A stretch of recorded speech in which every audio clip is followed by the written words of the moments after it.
Today, the words human rights echo across every continent, in courtrooms, classrooms, and public squares. We talk about freedom, dignity, equality, as if they've always been guaranteed.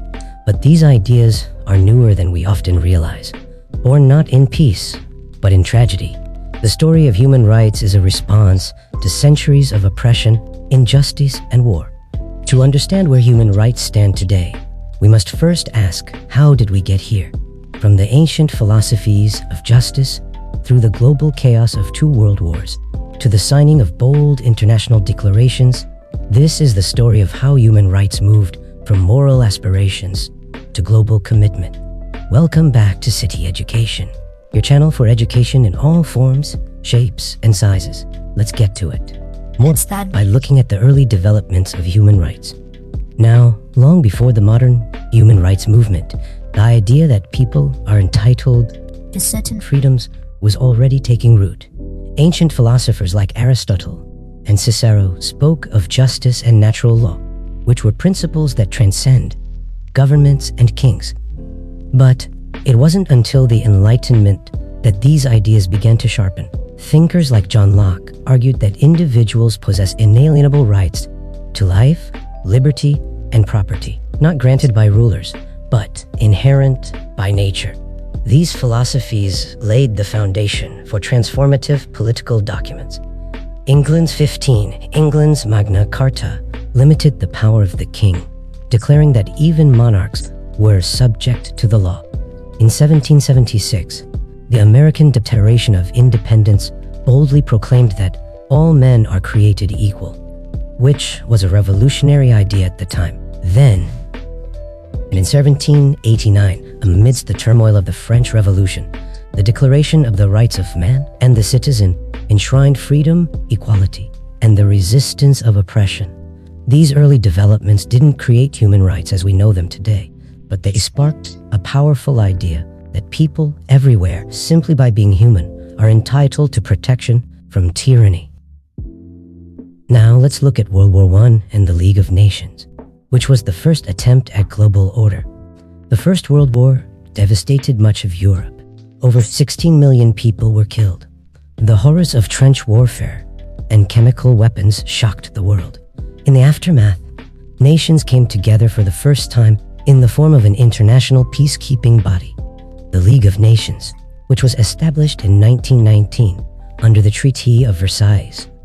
The League of Nations' mission was to prevent future wars and promote international cooperation. While the League of Nations wasn't focused on human rights as we understand them today, it marked the beginning of international concern for how states treated people within their borders. It overthrew Hitler's aimed at protecting ethnic and religious minorities in Eastern and Central Europe, and began setting standards for humanitarian concerns like forced labor and child welfare. But despite its promise, the League had its critical flaws. It lacked enforcement power. The US never joined, and member states often ignored its mandate. Still, the idea had been planted. International peace and justice require more than just diplomacy. They require commitment to the dignity and rights of individuals. After World War I, we had the interwar years, which caused the collapse of international idealism. The 1920s and 30s were meant to be a time of peace, but in truth, the world was heading toward greater instability. The League of Nations had no army and no true authority. As new authoritarian powers rose, it washed from the sidelines. Fascist regimes took hold in Italy under Mussolini, in Germany under Hitler, and militarism surged in Japan. These governments crushed political opposition, censored dissent, and stripped entire populations, especially minorities, of their rights.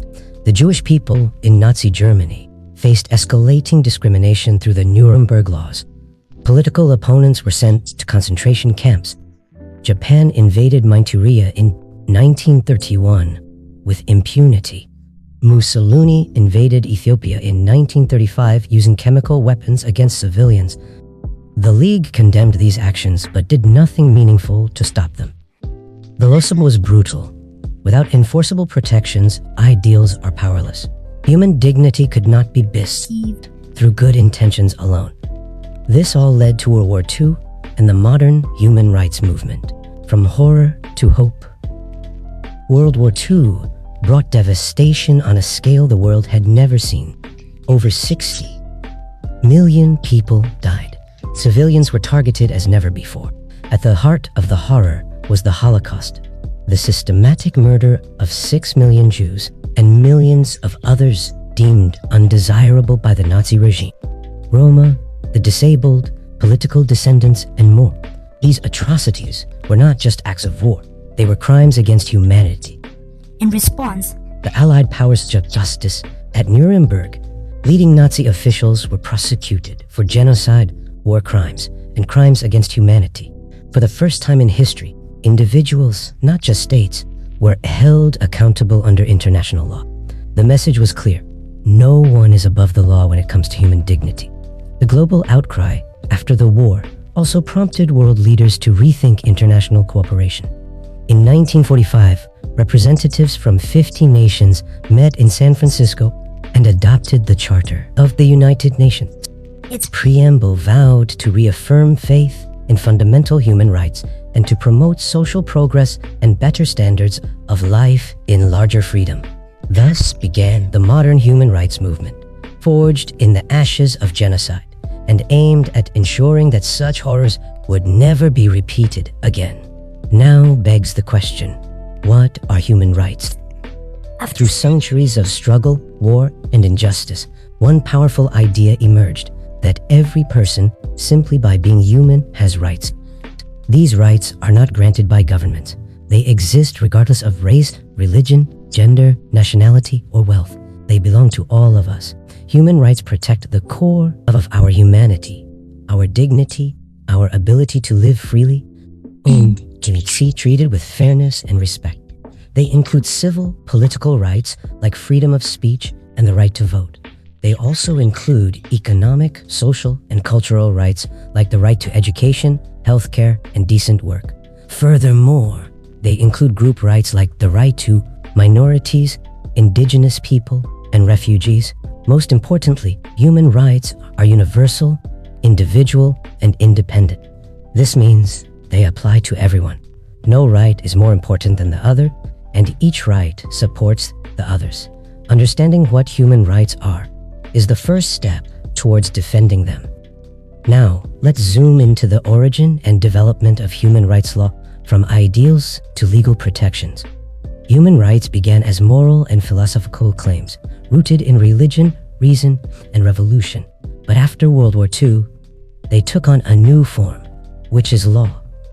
The post-war period saw the creation of binding treaties, international courts, and monitoring bodies that turned rights into enforceable legal obligations. One of the first steps was the Nuremberg Charter, which held individuals accountable for crimes against humanity. Then came the Charter of the United Nations, which committed states to respect human rights in both domestic and international conduct. In 1945, the Universal Declaration of Human Rights, UDHR, set out a common standard for human dignity, influencing national constitutions and international law. The Universal Declaration of Human Rights, UDHR, inspired a new generation of treaties, including the International Covenant of Civil and Political Rights, ICCPR, the International Covenant of Economic, Social, and Cultural Rights, ICESCR, and a host of specialized conventions protecting women, children, refugees, racial groups, and more. Today, human rights law is a vast and evolving body, enforced by national courts, regional human rights systems, and global institutions like the United Nations. While enforcement remains a challenge, the law has given people around the world a powerful tool to demand justice, accountability, and protection.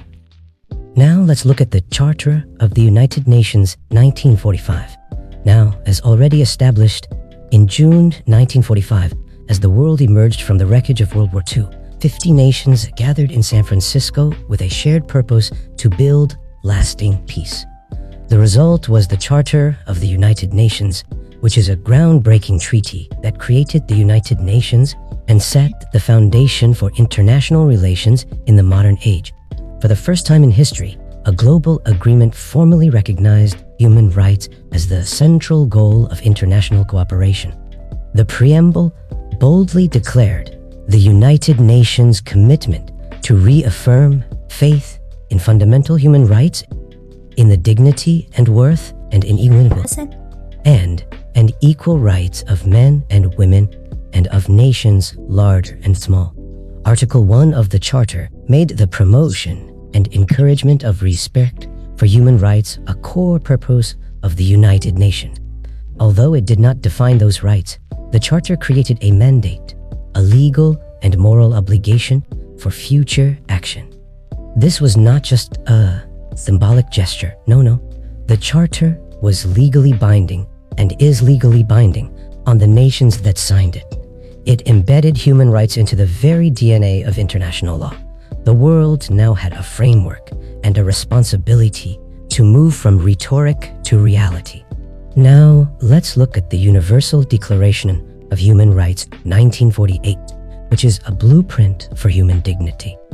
With the world still reeling from the horrors of war, the newly formed United Nations took a bold step in 1948. On December 10th, the Universal Declaration of Human Rights, or UDHR, was adopted by the United Nations General Assembly in Paris. Drafted by an international committee led by Eleanor Roosevelt, the Universal Declaration of Human Rights set out a common standard of rights and freedoms that belong to every person, everywhere. It proclaimed rights such as the right to life, liberty, and security, freedom of thought, conscience, and religion, the right to education, work, and participation in government, and the right to freedom from torture, slavery, and arbitrary arrest. For the first time, the dignity of the individual was recognized not only by states, but by the international community as a whole. Though not legally binding, the Universal Declaration of Human Rights became the moral and political foundation for modern human rights law. It has influenced more than 100 national constitutions, countless treaties, and the development of international and regional courts. The Universal Declaration of Human Rights marked the moment when the world declared with one voice that human dignity is not a privilege. It's all right. Human rights did not appear overnight. They were born from struggle, refined by thinkers, and forged in the aftermath of war. From the ancient idea of justice to the post-war promise of dignity for all, the modern human rights movement has come a long way, but its journey is far from over. This video is brought to you by City Education, your channel for education in all forms, shapes, and sizes. Don't forget to like, share, and subscribe for more.